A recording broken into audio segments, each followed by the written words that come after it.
ce que j'essaye d'expliquer là dans ce travail de thèse, c'est que finalement le masque s'articule à la question de la perte. C'est-à-dire le masque est précisément le moment où on retire le masque.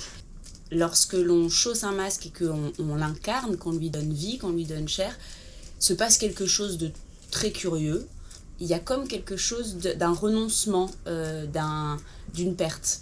Quelque chose que l'on quitte et dont l'on se sépare. On pourrait dire que dans le processus, que ce dispositif de médiation-là en particulier peut permettre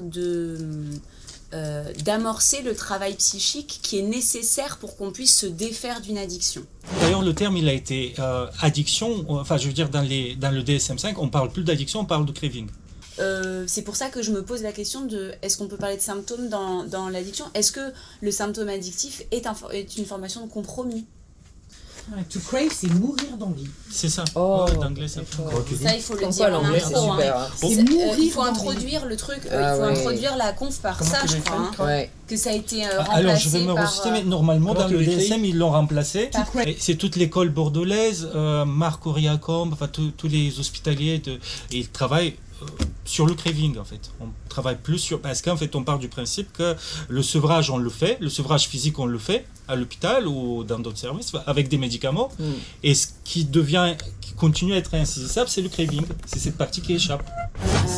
Comme tu disais tout à l'heure, par rapport à... programmer l'inattendu. Non, qu'est-ce que tu dis ? Organiser le hasard. Organiser le hasard. Mais là, c'est ça aussi. C'est la même chose. Et avec les binge drinking, etc., on a observé des nouveaux rituels d'initiation par les pairs AIRS. Et du coup, je pensais à perversion, mais écrit comme ça. PIRS, oui. Et oui, ouais. dans l'alcool, ça marche bien, ça. Il y a un effet social très fort. On t'apprend à boire comme un homme. D'accord. Et alcoolisme mondain aussi, celui qui se met à l'aise pour pouvoir... Et du coup, il y a l'autre quand même derrière ça. Hein. Il y a l'accès à l'autre, quelque part.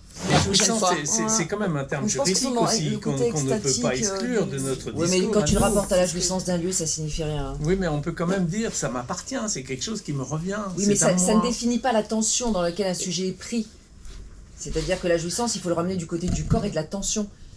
Une tension qui va flirter avec une tension qui ne s'arrêterait jamais, puisque l'intérêt, c'est pas de rencontrer le plaisir, c'est d'essayer de tendre le plus loin possible. Donc, c'est une nécessité quand même que le public puisse être au courant de quoi on parle. Parce que jouissance, ça veut dire orgasme. Pour la plupart des gens, c'est l'éjaculation. N'allez pas chercher plus loin, c'est ça. J'ai joui, j'ai éjaculé. Et je repense l'année dernière quand vous avez travaillé sur perverscopie et toute cette idée de... parce que Jean-Louis disait quelque chose par rapport à la perversion, il disait le pervers c'est celui qui met en place, qui orchestre tout son scénario, tout sa petite truc, pour finalement ne pas jouir. Et mettre en... c'est-à-dire sur ce moment où ça rate au dernier moment. Et je peux pas m'empêcher de faire le lien avec ce que tu viens de dire. Le problème essentiel, c'est le rapport à l'objet. Oui. Quel est pour le sujet le rapport qu'il a à l'objet voilà. Est-ce qu'il est divisé dans son rapport à l'objet, c'est-à-dire qu'il sait que de toute façon, il peut même s'abolir en tant que sujet dans son rapport à l'objet, ou est-ce qu'il vit avec le fait que l'objet lui échappera toujours, bien sûr. C'est ça un sujet divisé. Le sujet de l'inconscient, c'est ça, une psychanalyse. C'est un sujet qui est divisé dans son rapport à l'objet. On ne parle pas du sujet de la psychologie, on ne parle pas du sujet de droit, le sujet de l'inconscient, c'est ça. Et que dans le langage, c'est pareil. Le sujet de l'énoncé et le sujet de l'énonciation, il y a une faille. L'addict, c'est qu'il pense que l'objet, il va faire corps avec. La différence entre dépendance et addiction, en fait, elle est faite. Il y a une histoire d'assuétude dans l'addiction. Le sujet n'a plus le choix. Ouais. Il est même enclin à ne plus vouloir le faire, mais il y est contraint parce que sur le plan économique, il vaut mieux y aller que ne pas y aller.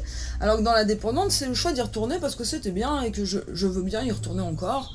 Je vois pas pourquoi j'irai plus. Mais c'est pas le corps qui me contraint pour le coup. Ça me semble assez important. Moi, j'aimerais comment c'est entendu ce que tu dis. Oui. Mais il y a une question qui va se poser à un moment donné. Comment ça a commencé ? La dimension anthropologique. Voilà, comment ça a commencé ? Parce que c'est vraiment la question qui nous traverse aussi à un moment donné. Comment est-ce qu'on rencontre cette modalité de jouissance dans sa vie ? C'est-à-dire, est-ce que... c'est une question, voilà, c'est la mienne. Comment on rencontre cette modalité de jouissance ? Comment est-ce qu'on tombe là-dedans, dans le chemsex ?